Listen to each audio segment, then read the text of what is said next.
రాజధానిలో రెండో విడత భూ సమీకరణ ప్రక్రియ ప్రారంభం కాకముందే రైతులు భూములిచ్చేందుకు స్వచ్ఛందంగా ముందుకు వస్తున్నారు. మరో 4 గ్రామాల రైతులు ల్యాండ్ పూలింగ్కు సిద్ధమని ప్రకటించారు.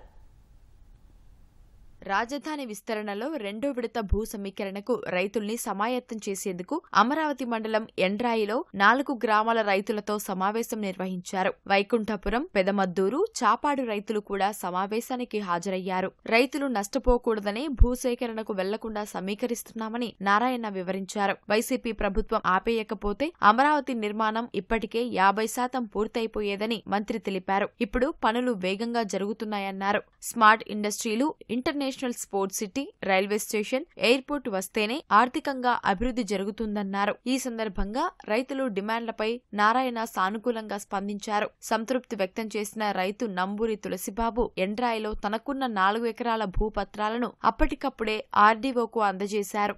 మాది అమరావతి మండలం లింగాపురం అండి. నేను ఎండ్రాయిలో అంతకుముందు 1 సంవత్సరం క్రితం 4 ఎకరాలు కొని ఉన్నాను.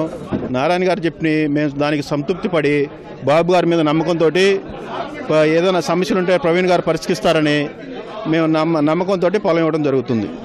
ఏదుండా ఎమ్మెల్యే గారితో మాట్లాడతామో దాన్ని పరిశీలించుకొని మాట్లాడుకొని చేసుకుంటాం. 29 గ్రామాల్లో ఏదైతే జరుగుతుందో అదే జరుగుతుందని చెప్పారు.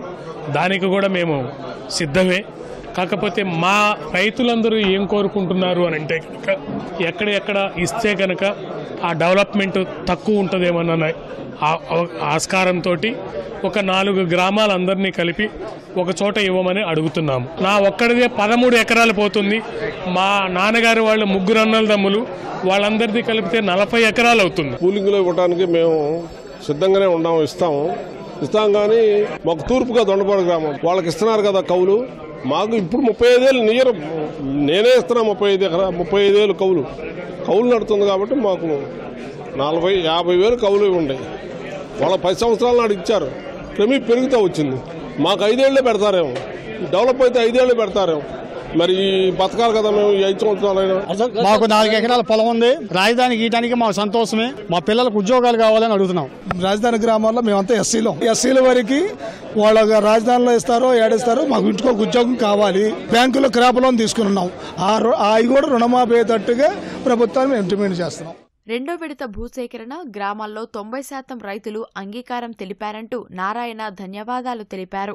రైతు వచ్చారు, ఆయన సార్ నేను ఒరిజినల్ డాక్యుమెంట్స్ ఇచ్చాను, ఇవాళే తీసుకోండి, నాకు మంచి రోజు అని ఇచ్చారు. నిజంగా నేను యాక్చువల్గా ఈ యొక్క 4 గ్రామాల నుండి ప్రత్యేక అభినందిస్తున్నాను. నేను వచ్చింది డాక్యుమెంట్స్ తీసుకొని చేయడానికి కాదు, ఇంకా కొంత టైం ఉంది. అయినా రైతుకైతే రైతు వచ్చి ఈరోజు ఇవ్వటం నిజంగా చాలా చాలా సంతోషంగా ఉంది. నేను ఫ్రీక్వెంట్గా విలేజ్లో తిరుగుతుంటాను శాసనసభ్యులతో. ఏదున్నా నా లెవెల్లో చేయగలిగింది నేను అక్కడ డెసిషన్ తీసుకొని చేస్తాను. నా లెవెల్ గాంధీ ముఖ్యమంత్రి గారికి చెప్పి వారు నిర్ణయాన్ని తీసుకొని దాని ప్రకారం ముందుకు పోతానని రైతు సోదరులందరికీ తెలియజేస్తాను. ఏడాదిలోగా రాజధానిలో ఇంటర్నేషనల్ స్పోర్ట్స్ సిటీ నిర్మాణ పనులు ప్రారంభిస్తామని మంత్రి హామీ ఇచ్చారు. రైతులకిచ్చే రిటర్నబుల్ ప్లాట్లలో అభివృద్ధి కార్యక్రమాలు త్వరితగతిన చేపడతామని తెలిపారు.